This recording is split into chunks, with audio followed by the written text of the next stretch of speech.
오늘 우리들에게 주시는 하나님의 말씀을 보겠습니다. 누가복음 1장 8절부터 13절까지 말씀입니다. 저와 여러분들이 이 뜻을 생각하면서 한 절씩 교독하시겠습니다. 먼저 제가 봉독드립니다. 마침 사가랴가 그 반열의 차례대로 하나님 앞에서 제사장의 직무를 행할세. 제사장 정례를 따라 제비를 뽑아 주의 성전에 들어가 분향하고 모든 백성은 그 분향하는 시간에 밖에서 기도하더니 주의 사자가 그에게 나타나 향단 우편에 선지라. 사가랴가 보고 놀라며 무서워하니 천사가 그에게 이르되 사가랴여 무서워하지 말라. 너의 간구함이 들린지라. 내 아내 엘리사벳이 내게 아들을 낳아주리니 그 이름을 요한이라 하라. 아멘. 오늘 본문을 통해서 주시는 하나님의 말씀의 제목이 새 시대를 여는 하나님 역사의 조건입니다. 좀 긴데 여러분 한번 같이 한번 읽어볼까요? 시작. 새 시대를 여는 하나님 역사의 조건. 아멘. 여러분, 역사는 하나님이 주관하시는 줄 믿습니다. 아멘이십니까? 예, 그러면 우리들의 삶은 누가 주관할까요? 역시 하나님이시지요. 예, 하나님이 주관하시는 줄로 믿습니다. 근데 우리는 때로 힘들 때도 있고 실패할 때도 있고 아플 때도 있고 넘어질 때도 있고 속상할 때도 있어요. 왜 그럴까요? 하나님이 이끄시는데 온전히 하나님의 이끄심을 따르지 못할 때, 그 뜻을 알지 못할 때, 그리고 내 뜻으로 내 주장으로 나아가다가 넘어질 때가 참 많습니다. 그래서 우리의 삶도 완전하시고 사랑이시고 선하신 하나님께서 우리의 삶을 주관하신다면 우리의 삶은 형통하고 우리 삶은 승리만 있게 될 줄로 믿습니다. 그래서 우리는 예배를 드리는 거예요. 예배 시간은 다른 시간이 아니라 하나님의 이끄심을 바라보는 시간인 줄로 믿습니다. 두 번째, 하나님의 이끄심을 바라보면서 내 삶을 좀 교만한 말이지만 조율하는 시간이 예배 시간이에요. 하나님의 이끄심에 맞춰가는 시간이 예배 시간입니다. 예배를 통해서 우리의 삶은 새로운 하나님의 시작이 될 줄로 믿습니다. 전 여러분들이 이 시간 예배를 드리면서 말씀을 묵상하면서 여러분의 계획을 일단 내려놓고 하나님이 나에게 어떤 계획을 말씀하시고 또 어떠한 비전을 말씀하시고 어떠한 이끄심을 주시는지 바라보실 수 있기를 간절히 소망합니다. 그리고 그 이끄심에 온전히 드릴 수 있기를 간절히 소망합니다. 그러함으로 하나님이 책임져 주시는 삶이 되길 주님의 이름 간절히 축원합니다. 그래서 우리의 삶도 사람이 이끌면 안 돼요. 하나님은 역사를 주관하실 때 하나님의 능력으로도 주관하시지만 하나님은 사람을 통해서 역사를 주관하세요. 어떤 사람을 통해서 주관하실까? 재밌는 얘기가 있습니다. 미국의 레이건 대통령 시절에 있었던 일입니다. 여러분 레이건 대통령 다 아시죠? 레이건 대통령이 한때 암살을 당할 뻔했잖아요.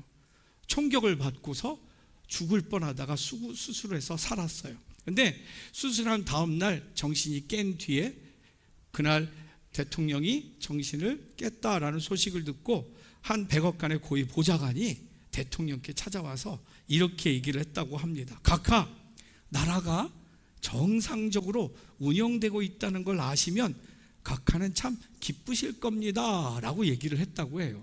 아무 문제 없습니다 라는 얘기를 한 거지요. 근데 이 보고를 들은 레이건 대통령이 이렇게 우스갯소리를 했다고 그래요. 아니 보좌관, 내가 없어도 나라가 정상적으로 운영된다는 소리를 듣고 내가 기뻐할 것이라고 생각하오?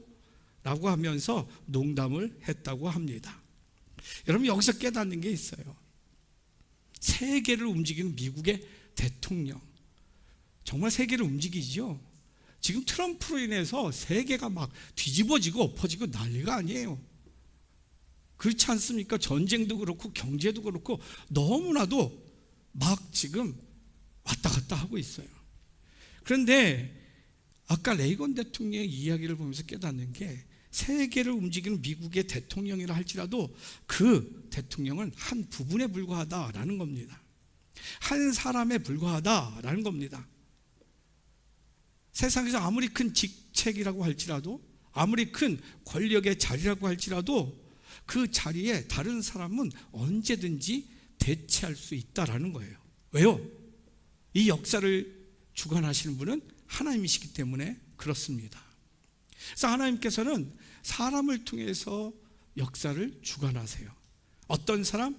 하나님의 뜻으로 가득한 사람, 그 뜻에 온전히 들여진 사람을 통해서 하나님은 역사를, 가정을, 직장을, 교회를 주관하고 계십니다. 그런 사람들을 성경은 선구자라고 이야기합니다. 선구자. 세상의 역사든 또 성경의 역사든지 하나님께서는 역사를 이끄실 때마다, 새 시대를 열 때마다 선구자들을 보내셨어요. 선구자가 누구냐? 하나님의 뜻으로 가득한 사람, 그리고 거기에 온전히 들여진 사람들이에요. 그래서 선구자들은 그냥 사람들이 세우는 게 아니에요. 똑똑하다고, 인기가 있다고, 자기 고향 사람이라고, 자기 같은 학교 출신이라고 세우는 게 아니에요. 선구자는 하나님이 하나님의 뜻으로 세우시는 줄로 믿습니다. 왜요? 하나님의 역사를 이끌어가게 하기 때문에 그렇습니다. 저는 여러분들이 오늘 예배를 드리면서 말씀을 묵상하면서 여러분들이 하나님의 뜻으로 가득 채워지는 축복이 있길 간절히 소망합니다. 그래서 여러분들로 인해서 여러분의 가정이 새로운 시대가 열리는, 여러분의 일터와 학교가 새로운 역사로 시작되는, 우리 교회와 이 나라가 새롭게 출발하는 귀한 축복의 시간 되길 주님의 이름 간절히 축원합니다.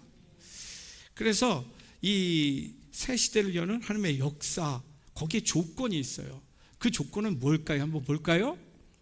새 시대를 여시는 하나님의 역사의 조건은 가장 먼저 오늘 본문을 통해서 깨닫는 게 경건이라는 것입니다. 경건. 오늘 본문 8절부터 10절을 보면 그 이야기가 시작됩니다. 한번 배경이 되니까 천천히 8절, 9절, 10절 같이 읽겠습니다. 시작. 마침 사가랴가 그 반열에 차례대로 하나님 앞에서 제사장 직무를 행할세 제사장의 전례를 따라 제비를 뽑아 주의 성전에 들어가 분향하고 모든 백성은 그 분향하는 시간에 밖에서 기도하더니. 아멘. 사가랴는 지금 제사장으로서 성전에서 정해진 순서에 의해서 제비를 뽑아 분향을 하다가 하나님의 응답을 받게 되었다라는 겁니다. 제사장들은 백성들을 대표해서 하나님의 성소에 들어가 향단을 거기에서 분향을 하고, 백성들을 대표해서 백성들이 하나님께 기도하는 것들을 하나님께 기도로 올려드립니다. 그때 백성들은 성전 뜰에서, 그리고 또 성전 주변에 모든 백성들이 모여서 합심하여 기도하고 있다라는 것입니다. 저 배경을 보면 참 놀라운 일이 있어요. 이스라엘 백성들에게 있어서 바벨론 포로기 이후에, 바벨론 포로, 이 북이스라엘과 남유다가 같이 다 망했을 때가 BC 586년이에요.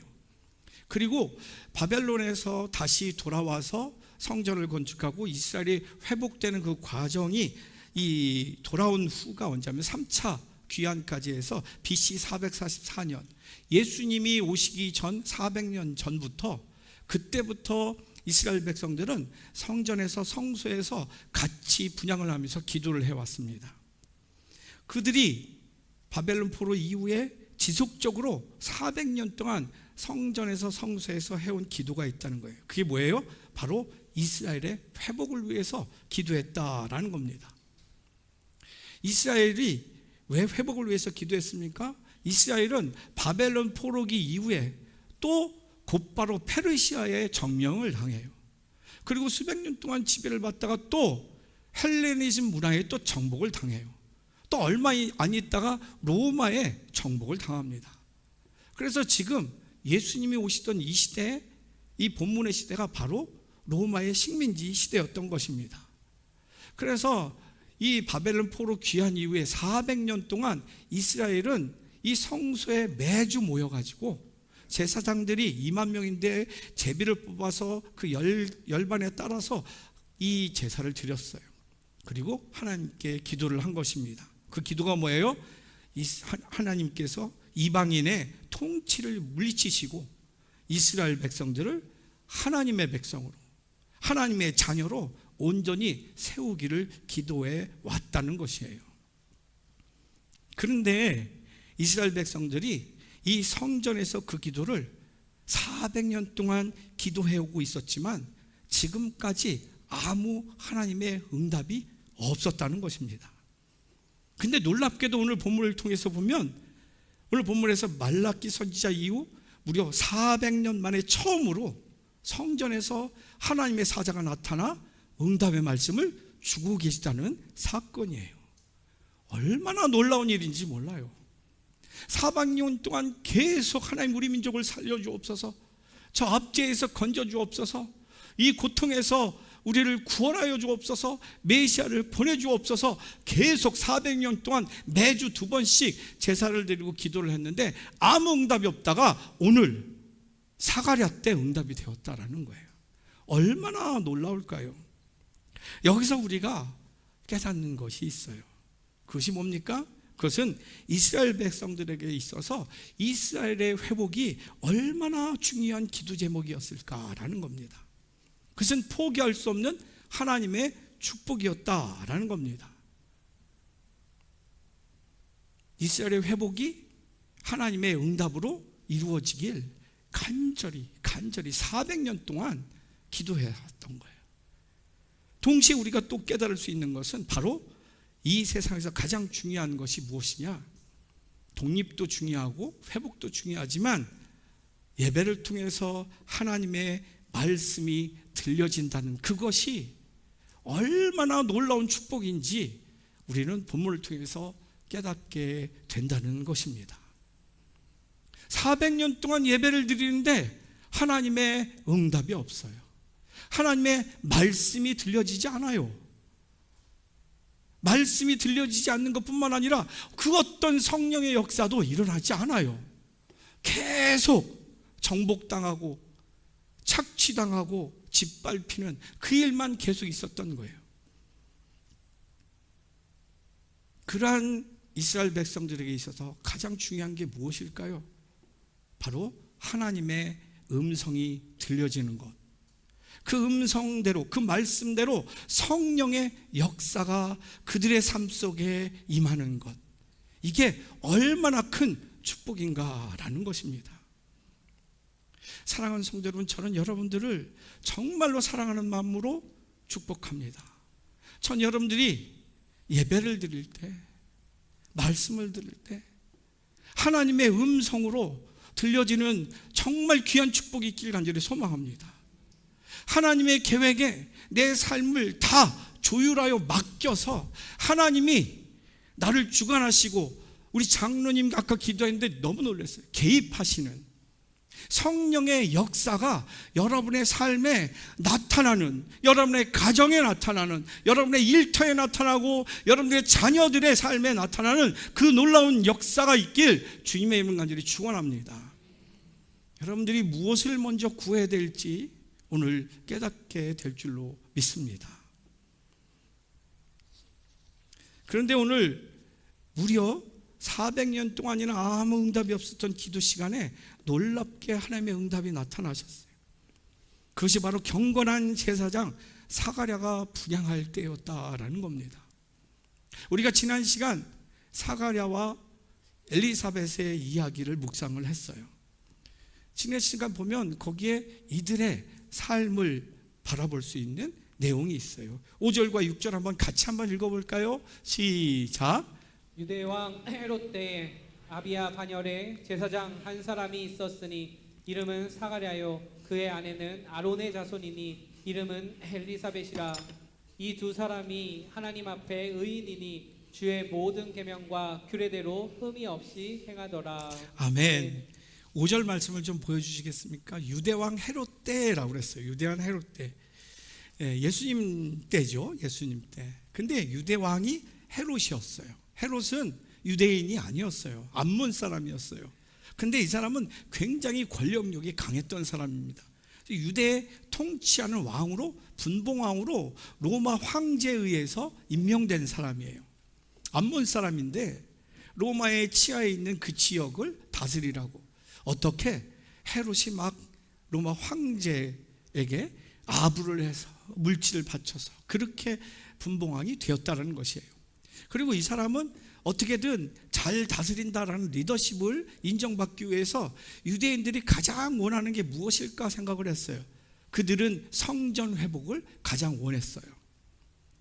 성전 회복, 성소에 들어가서, 천막에 들어가서 예배드리는 그런 것들을 이들이 얼마나 성전을 바라보고 있는지를 알게 됐어요. 그래서 이 딜을 한 거예요. 헤롯은 내가 너희들의 염원인 성전을 지어주겠다 라고 하면서 제일 처음에 솔로몬 성전에서, 수르바벨 성전에서 헤롯 대왕이 어마어마하게 크게 제3성전을 지은 게 바로 지금 예루살렘 성전이에요. 그러면 내가 너희들을 이렇게 들어줬으니 너희들도 내가 원하는 대로 따라줘라 라고 딜을 한 겁니다. 정치적 수완이었지요. 헤롯은 전혀 하나님을 믿지 않고 예수 그리스도 믿지 않았어요. 때문에 그러한 정치적인 이끌림 속에 이스라엘 백성들은 정치 지도자들은 없었고 제사장들만 있어요. 종교 지도자들이 실질적인 유대인들의 지도자들이었어요. 그래서 제사장들과 서기관들과 종교 지도자들 모두가 그의 권력 앞에 아부를 하고 아첨을 하고 협력하고 있었던 것입니다. 사실 그때 요세푸스에 의하면 그때 당시의 제사장들은 독립을 원치 않았다고 해요. 왜요? 자기네 기득권을 놓치지 않기 위해서. 국가 권력과 통치 총독과 분봉왕과 함께 종교 지도자들이 결탁을 하여서 서로가 서로를 돕는다는 얘기가 아니라 서로를 이 부정부패를 눈감아주는, 서로 챙겨먹는 그러한 시대였다라는 거예요. 이 당시 유대의 제사장들은 얼마나 타락했는지 몰라요. 백성들의 착취와 고통 관심이 없었어요. 자기 제사장들은 자기의 권력을 쥐기 위해서 심지어 제사장직을 돈으로 받고 팔았어요. 제사장들이 돈을 주고 제사장직을 감당했다는 것이에요. 이들의 관심은 어디 있을까요? 돈 엄청 뿌려서 국회의원 당선되면 뭐예요? 그 돈 걷어들이려고 정신없어요. 제사장이 돈을 주고 제사장 됐어요. 양들 고통 속에 있고 짓밟히고 뜯기고 그런 것들을 관심 가질까요? 아니에요. 그 돈 이상의 것을 얻기 위해서 양들을 팔아먹었어요. 돈벌을 위해서 제사장직을 감당했다는 것입니다. 그런데 사가랴는 이러한 상황 속에서 그는 그의 제사장직을 경건하게 수행했다라는 거예요. 여기 6절을 보여주시겠습니까? 6절. 이 두 사람이 하나님 앞에 의인이니 주의 모든 계명과 규례대로 흠이 없이 행하더라 라고 성령께서 누가를 통해서 기록하게 하십니다. 여러분, 지금 이러한 악한 상황에서 사가랴는 하나님 앞에 의인이라고 성령이 인정하시고 계시다는 것입니다. 여건과 환경이 좋아서 주신 사명을 잘 감당하는 게 아니라 여건과 조건이 맞아서 의롭게 산 것이 아니라 그 환경이 너무 악하고 너무 힘든데도 불구하고 그 일을 하나님 앞에 의롭게 행했다라는 거예요. 이게 어떻게 가능하겠습니까? 여기서 우리는 또 깊이 성찰하게 되는 게 있어요. 목사님, 제가 집안에 무슨 일이 있고 이번에는 이직책을 못할 것 같아요. 네. 제가 무엇 때문에 또 무엇 때문에, 그럼 그게 아니라는 거예요. 그게 아니라는 거예요. 지금 수많은 악한 돈 받고 악한 행동을 하는 제사장들이 대부분인데 사가랴는 하나님 앞에 의인이고 모든 계명과 규례대로 흠이 없이 행하였다라는 것이에요. 수많은 갈등이 있지 않았겠어요? 충돌이 있지 않았겠어요? 야, 네가 그때 제사 드릴 때 그때 돈 많은 사람이 돈 주면서 제사 드린다고 하면 그 사람 시켜, 대표기도 그 사람 시켜. 너 왜 안 받는 거야? 너만 거룩해? 얼마나 공격을 받았을까요? 얼마나 아픔이 있었을까요? 그런데 그러한 충동과 갈등과 그 아픔 속에서도 그 타락한 문화에 물들지 않고 의로움을 지키며 하나님 앞에 의롭다 하는 그러한 자기의 직분을 감당했다라는 거예요. 아니, 어쩌면 그렇게 환경과 요건이 너무나도 열악하기에 더욱 메시아를 갈망했을지도 모르겠습니다. 그런 악한 시대이기 때문에 더욱더 의롭고 경건을 지키려고 노력했을지도 모르겠습니다. 어떻게, 무슨 이유 때문에 그렇게 지키려고 노력했을까요? 그 이유는 그래야 자신들이 정말 기도하고 있는 거룩한 심판과 구원의 메시아를 온전히 맞이할 수 있었기 때문이라는 것이에요. 만약에 자기가 똑같이 더럽고 추하게 메시아를 구하는 기도를 하고 있다면, 돈 받고 제사를 드리고 있다면, 그 응답이 되어서 예수님이 오셨다면 자신은 어떻게 되겠습니까? 그 제사는 어떻게 되겠습니까? 그 제사를 함께 드리는 온 백성은 어떤 응답을 받겠습니까? 사가랴는 예배 드릴 때 하나님께만, 메시아 오심에만 집중했다는 것입니다. 제가 수없이 말씀을 전해드렸어요. 마지막을 살라. 지금 어떻게 옳게 살 수 있고 힘있게 살 수 있고 거룩하게 능력 있게 살 수 있는가? 그것은 마지막 때를 바라보면서 살 때 지금 방향을 올바로 정할 수 있고, 그 마지막 때를 바라보면서 살 때 지금 힘을 얻을 수 있다라고 말씀을 전해드렸어요. 마지막을 사는 삶일 때 비로소 지금을 올바로 살 수 있습니다.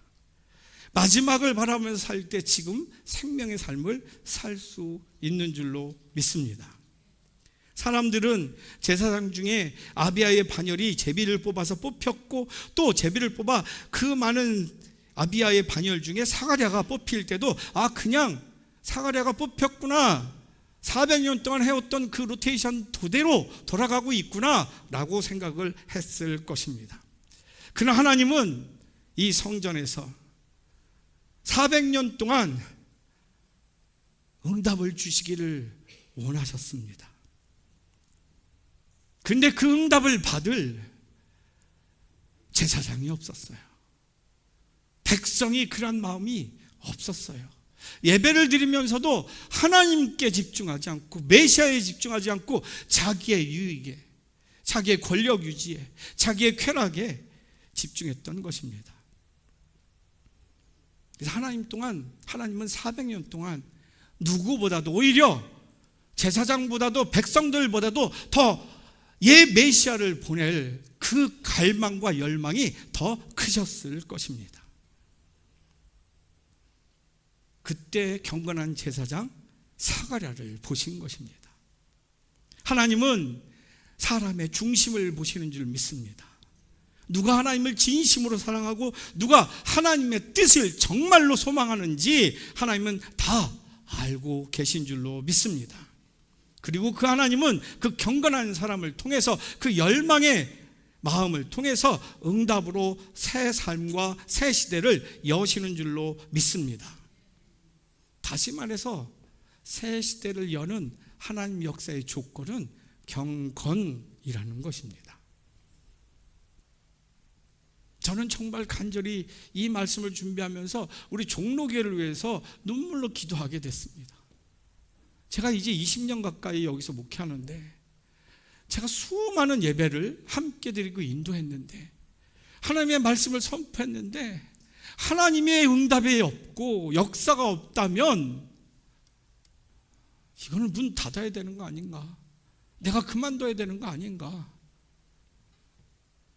좋아, 나는 그렇다 치고 나는 우리 교회 성도님들 중에 정말 사가랴와 같은 한 사람이 있길 기도해야 되겠다. 저는 간절히 여러분에게 소망을 둡니다. 전 여러분들 중에 사가랴와 같은, 엘리사벳과 같은 그러한 영혼이 이 시간 세워지길 주님의 이름 간절히 축원합니다. 그 한 사람으로 우리 교회가 살고 우리 자녀들이 살고 이 나라가 새롭게 되길 주님의 이름 간절히 축원합니다. 여러분 다 아시잖아요. 소돔과 고모라 왜 멸망했어요?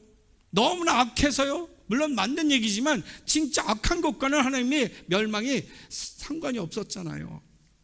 왜 멸망당했을까요? 의인 10명이 없어서요. 하나님의 마음을, 관심을 갖는 사람이 없었어요. 그리고 그 마음에 따라 돌이키는 사람이 없었어요. 나는 우리 교회 어떠한 예배도 영아부 유치부 예배조차도 하나님이 기뻐 응답하시고 역사하시는 예배 되길 주님의 이름 간절히 축원합니다.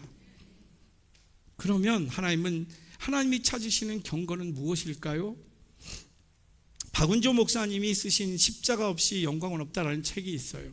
거기에 진짜 경건에 대해서 이렇게 재밌게 얘기한 것이 있었습니다. 이 박은조 목사님이 샘물교회 담임 목사님인데 굉장히 큰 교회죠. 선교도 많이 하고. 근데 그 심호하는 교회 청년 한 명이 주일날 예배 끝나고 찾아왔대요. 근데 그 청년은 군복무를 마치고 인사하러 온 건데 공수부대 출신이라고 그래요. 짧은 머리에 막 얼굴은 막 구릿빛으로 타고 몸은 엄청나게 멋있는 거예요. 그러면서 이 목양실에, 당회장실에 딱 들어서 충성! 했더니 이게 이양 쩌렁쩌렁 무너질 정도였다고 합니다. 그리고 한참 대화를 나누다가 돌아가기 전에 그 청년이 자기에게 이런 말을 했대요. 목사님, 제가 하나님의 은혜로 성도님들의 기도로 공수부대를 무사히 제대할 수 있었습니다. 그리고 그곳에서 더 깊은 하나님의 믿음도 갖게 되었습니다. 앞으로 하나님이 주신 믿음과 공수부대 병사의 명예를 가지고 열심히 살겠습니다. 이렇게 인사를 하더래요. 참 그 모습이 참 귀하게 보였대요. 근데 마음이 너무 답답하더래요. 이렇게 썼어요. 그러나 세상을 조금이라도 살아본 사람이라면 세상을 살다 여러 가지 유혹과 미혹이 다가올 때 공수부대 훈련이 그렇게 큰 도움이 되지 않는다는 사실을 알았으면 좋았을 것이다. 예쁜 여성이 눈앞에서 어른거릴 때, 검은 돈봉투가 왔다 갔다 할 때 올바른 선택을 하기 위해서는 특수훈련이 아니라 경건에서 나오는 인내의 힘이 필요하기 때문이다. 그러면서 경건에 대해서 이렇게 합니다. 경건이란 내가 지금 하나님 앞에 서 있다는 의식인 신전 의식이 바로 경건이다. 이러한 태도를 가지고 살아갈 때 분별하고 인내할 수 있는 것입니다. 눈앞에 어떤 유혹이 오더라도 내가 지금 하나님 앞에 서 있다는 자각이 있을 때, 경건이 있을 때 그 유혹을 이길 수 있는 것입니다 라고 얘기하는 것을 보았어요. 여러분, 세상의 유혹을 이기고 분별할 수 있는 힘, 그것은 하나님 앞에 서는 힘, 코람데오의 힘이라는 것이죠. 여러분, 지금 저와 여러분들에게 있어서 가장 필요한 힘은 무엇입니까? 우리는 돈이 있었으면, 돈의 힘이 있었으면, 권력이 있었으면, 권력의 힘이 있었으면, 지식이 좀 많이 배웠으면, 박사에다가 연구, 그랬으면 우리는 좀 세상을 이기면서 살지 않을까 생각을 합니다. 그런데 오히려 그런 힘은 우리를 유혹에 더 빠뜨릴 때가 얼마나 많은지 몰라요. 그래서 우리가 진짜 지금 우리에게 가장 필요한 힘은 하나님 앞에 서는 힘인 줄로 믿습니다. 근데 하나님 앞에 선다고 맨날 예배는 드리는데 하나님의 뜻과 상관없이 사는 우리가 얼마나 많습니까? 그래서 지금 하나님 앞에 서는 삶을 이렇게 좀 바꿨어요. 하나님의 마음을 아는 힘.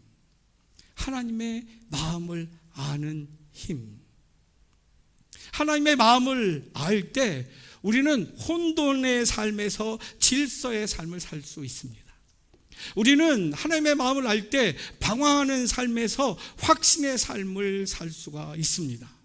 또 우리는 하나님의 마음을 깨달을 때 우리는 상처의 삶에서 새로운 이끄심의 삶을 알게 됩니다. 하나님이 왜 그러셨을까? 나에게 왜 그 아픔과 그 실패를 주셨을까? 우리는 속상하고 절망할 때가 많아요. 삐뚤어질 때가 많아요. 왜요? 하나님이 내 삶을 이끄시는데 왜 그럴까? 우리가 하나님의 마음을 다 알지 못해서 그래요. 그때는 알지 못할 수 있습니다. 그러나 끝까지 하나님은 선이시고 사랑이시고 인자가 무궁하신 하나님인 것을 신뢰하며 붙들고 있을 때, 그 시간이 지난 뒤에 왜 그 일을 경험케 하셨을까를 알 때, 하나님의 마음을 알 때 더 이상 방황은 끝이 나고 새로운 하나님의 이끄심의 비전의 삶으로 나아가게 될 줄로 믿습니다. 하나님 마음을 아는 힘, 이게 생명이에요. 이렇게 세상을 승리하는 사람이 참 많습니다. 흑인이면서 아버지가 누군지 모르고 태어난, 빈민가에서 태어난 한 소녀가 있습니다. 얼마나 비참할까요? 그냥 버려진 거예요. 그리고 그 빈민촌에서 살면서 이 소녀가 13살 때 자기 사촌 오빠들과 동네 오빠들에게 성폭행을 당합니다. 그리고 14살에 임신을 합니다. 그리고 너무나도 속상하고 돌봐주는 사람 하나도 없어서 마약에 빠집니다. 20대에 마약에 빠져서 헤매던 그 사람, 오프라 윈프리입니다. 누가 봐도 인생에 희망이 있을 수가 없지요. 근데 의붓 아버지, 엄마가 재혼해서 재혼 정식도 한 것도 아니고 같이 사는 한 아버지가 이 오프라 윈프리에게 성경을 읽어줍니다. 모세를 읽어줍니다. 그리고 이 빈민가에서 흑인으로 태어난 여인들이 얼마나 훌륭해졌는가, 그 사람들을 기록한 그 자서전들을 이 오프라 윈프리에게 읽혀줍니다. 그 책들을 읽으면서 이 오프라 윈프리는 자신의 약점과 부끄러운 과거를 이길 지혜를 얻게 됩니다. 인생엔, 그 어떤 인생에도 하나님의 계획이 있다. 모세도 그 살인자로, 도망자로 나중에 80세 아무 희망이 없는 그 장인어른에 얹혀서 사는 그 영혼에게도 하나님의 계획이 있었고, 그 계획을 헌신할 때 그때 그의 인생이 새롭게 시작됐음을 알게 됩니다. 마침내 토크쇼의 프리마돈나로 이 윈프리는 성장하게 됩니다. 심지어 그 토크쇼에서 제가 지난주에 이 책을 읽었는데 이 책이 너무나도 나에게 힘이 됐습니다, 한마디만 하면 그날 즉시 100만 부가 팔린 영향력 있는 인물이 됩니다. 그녀가 이렇게 우리에게 말하고 있어요. 한번 볼까요? 당신의 상처를 지혜로 바꿔라. 실패는 모든 것의 끝이 아니라 새로운 지혜를 열어주는 하나님의 기회이다. 얼마나 멋진 얘기입니까? 자기 삶을 관통하는 이야기예요. 그 상처를 하나님의 기회, 새로운 삶의 지혜로 열어주는 지혜로 바꿀 때 그 삶이 새로워짐을 이야기를 합니다. 그래서 종교개혁자 마틴 루터가 이렇게 우리에게 권면합니다. 볼까요? 최고의 지혜, 참 지혜는 자신과 하나님을 참되게 하는 것이다. 다시 말하면 참 지혜는 인간은 가련하고 상실된 죄인들이며 하나님은 우리를 버리시지 않고 그리스도의 은총으로 구원하시려고 열망하시는 자비로우신 분이심을 아는 것이다 라는 거예요. 진짜 우리가 얻어야 될 지혜는 우리를 아는 것이고 하나님을 아는 것이라는 거예요. 우리는 전혀 가능성이 없는 죄인인 것, 연약한 존재인 걸 아는 것과, 하나님은 그 연약한 존재를 그 어떤 일이 있더라도 전능하신 능력으로 구원하시는 그 인자가 무궁하신 하나님을 알 때 그 참지혜로 새로운 시대로 새로운 삶을 살 수 있다라는 것입니다. 아멘이십니까? 전 정말 이 하나님을 여러분이 알기를 간절히 소망합니다. 질문 드리고 마칩니다. 지금 나에게 있어서 나를 세우는 하나님의 마음은 어떤 것이 있습니까? 여러분들에게 향한 그 상황을 걱정하시는 게 아니라 그 상황 속에서도 하나님의 계획이 있어요. 그 상황 속에서도 사가랴에게 계획이 있었던 것처럼 여러분의 상황 속에서도 하나님의 계획이 있는 줄로 믿습니다. 중요한 것은 내가 그것을 아느냐라는 거예요. 그 하나님의 이끄심에 여러분 헌신하는 그 결단이 있느냐라는 거예요. 그 하나님의 마음에 여러분 어떻게 반응하고 계십니까?